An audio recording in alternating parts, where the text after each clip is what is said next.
Coach Cutcliffe, Coach Wilson, thank you for taking the time out today to be with us. We won't waste too much time today. We want to get these guys in and out day before the game. So we'll start off with some comments from each coach. Coach Cutcliffe, would you like to start us off? Yeah, we're just thrilled for a number of reasons, but our Pinstripe Bowl family and friends, we appreciate you sharing your holidays with us.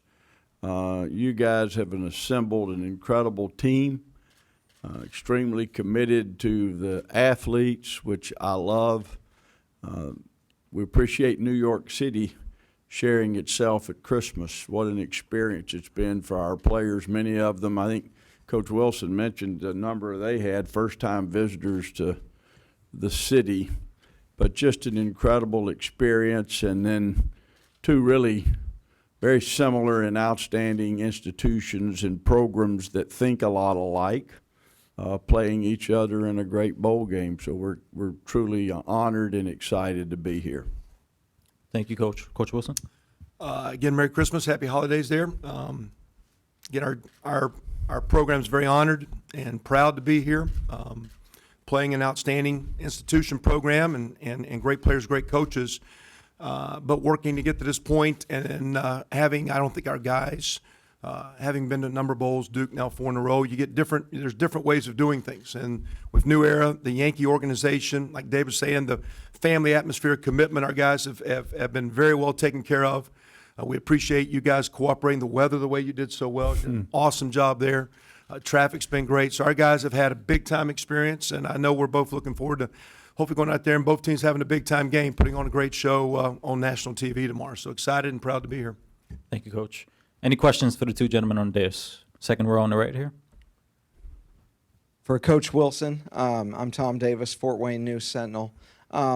You have the unique situation of two of your mentors, in Randy Walker and Terry Hepner, both suffered very tragic situations. And I'm curious, what did you learn from going through those terrible situations that help you today as a coach and as a person, maybe in dealing with the adversity day-to-day of being a high major college coach? Well, we were just down at the 9/11 Memorial with our team, and just to reflect on, how fortunate and blessed you are. I was not personally, I worked with Coach Walker for 19 years as a player and at GA and calling plays for him. And Terry was our defensive coordinator for 9. And then by irony, I'm back in Indiana where, he lost his life. Now, I wasn't with them. Coach Cutcliffe can tell you, because I know we're both old enough, we've been through. Sometimes you want to go back to those old mentors with a phone call, and not being able to make that phone call is sometimes. I had a running back at Oklahoma named Adrian Peterson. And I called Coach. I said, I got the best running back I've ever seen. He says, no, you don't. He's not better than Kelvin Bryant. I said, yeah, Coach, this guy's pretty good. I'd like to make that phone call now. But I go back. I've been blessed. Those are two great men. And Coach Walker coached me how to coach. I mean, he coached coaches. And to work with him nine years and riding around a little Corsica at Miami of Ohio, recruiting the Ohio and Indiana and Michigan states, just a phenomenal mentor. And like I say, two great men. Very blessed to have them in my life. Any other questions? Second row on the left here. Coach Cutcliffe, you've talked about how important it is for your team to finally break through and win a bowl game. Can you give us some insight into how the players are reacting to that, I guess, this week and as you get closer to the game here? I think our seniors, this is their 4th straight bowl game. They've suffered through that, losing a game and then returning in January with that hanging over your head. So, it's the obvious is sitting there. They themselves have kind of carried that torch to their younger classmates and teammates, younger teammates. And I think it's important that you enjoy a bowl experience. It's important that you take every aspect of it in, all the while trying to remain focused on what you've come to do. And it's just play as well as you can. And the thing I've tried to remind our squad, I don't want anybody panicking about bowl games and letting it getting in your head. We've played very well in the 3 previous bowl games that we've played in here. And the thing we're going to have to do to have an opportunity to win is to play very well again and find a way to win a game in the 4th quarter, because that's generally what it's going to come down to in bowl season. Second row on the right again. For coach, for actually either coaches. I know the old adage is everybody wants to get to a warm weather destination for their bowl game, and I know it's been 65 here, but it ain't that way usually. So this whole week and this experience of being in New York City, does it kind of change your thinking? Like, yeah, it's cool to go to a warm weather place, but New York City and the stage that both your programs have been put on this week, is this kind of even a better situation than going to just another run-of-the-mill game in Orlando or someplace like that? Well, first I'd say I don't know if there are any run-of-the-mill bowl games, okay? You ask a player, they love the opportunity. I understand what you're asking, and I will tell you this. We've been fortunate in our career to go to a lot of bowl games and different sets of circumstances. Last year at Duke, we were at the Sun Bowl practicing in the snow. So that can happen anywhere. But there's one New York City in this world. There's one Yankee Stadium. It doesn't get any better. If you're a college football coach and a college football player, I would want to wish anyone I cared about the opportunity we've both had to be here. It's been incredible. So the answer is yes. It overrides everything else to have this opportunity to be in the city and be involved with the Pinstripe Bowl and the New York Yankees. A lot of same sentiments. We were talking the other day with Randy Levine, and you know the committee. We didn't overschedule things for the kids to do because we're located a couple blocks between Central Park and Times Square, and the city is in itself an event.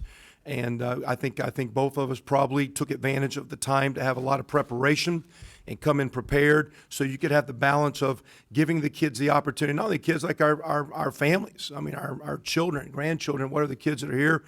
We've got, I think, relatives, of our family and other players' families. So it's going to be a great experience in so many ways.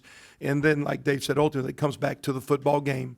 But this bowl is awesome. The city's big time. And again, we caught great weather, great traffic, so it even makes it better than it is. But it's been a big time experience, and we couldn't ask for a better thing. And I think most teams, I know as a Big Ten team, we wanted to be here. I know we have a presence now on the East Coast with Rutgers, what's going on with Maryland, Penn State. We have an office down the street from our hotel. I know our commissioner wanted to have a great presence in the Big Ten here, and we're honored to be here.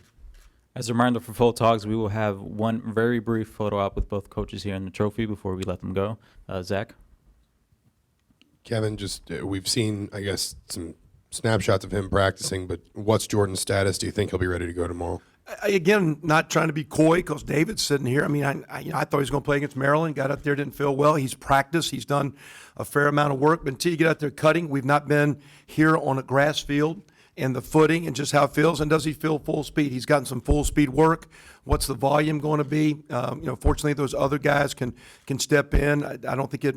They're losing a great player in Jeremy Cash. It's not going to change their structure significantly. They have a kid come in that started. I think we're very blessed. As you're building your program, you get better depth. You go to the next guy, and if I'm hoping he can. I know he wants to, and I know he's working as hard as he can to get out there. But I guess about 3:15 tomorrow, running off the field. Okay, where you at? And we'll see. Like I say, he's practiced, but we'll see. We'll take one or two more questions at the Arnie on the left here. Hey, Kevin. You've mentioned it. Duke's obviously been through this process the last few years. What's been the challenge, if any, of kind of getting guys in the right place mentally, both physically, with different routine, different practice structure this week? Well, I think as coaches, and I don't want to speak for David, but sometimes we're so habitual on what we think we have to do. And in this day and age, I think you've got to grow with the kids and think the way they think. And so even though this is game week, a bowl truly isn't the next game week. There's so much time. There's final exams. There's recruiting going on. There's a lot of flying parts. So we worked really hard and put a lot of thought into how we thought we should structure it, how we thought we should give the kids their time to do certain things, and when it was our time. And we communicated very hard to our leaders. This was our expectation. Here's how we're going to go through this in preparation. We expect you to uphold to certain things, and here's how we're going to work. And then here's what we're also going to give you. I appreciate our administration, new era in the Yankees, because, again, our kids have been treated first class, big time. And that doesn't happen at every bowl. But we sold our kids hard on what we wanted to do. And the reason our team was able to overcome a lot of adversity, we have a great group of seniors. And I think they take the message throughout to our young guys, and it helps us a bunch. Second row on the left. David, Kevin mentioned Jeremy's injury, so one more time here. How have you guys on defense reacted to, being able to step in, Corbin in particular, and not doing too much? They have to stick to their assignments and everything and not get too out of control. It's a little less unique because we played a half without Jeremy. So preparing for Wake Forest, Corbin was the starter all that week. Jeremy had the MRI and then left town for all of those awards that he was nominated for. So we actually started practice before he returned, so we were right there. And then when he returned and they read the MRI and he had to visit with the doctor, it all happened so fast.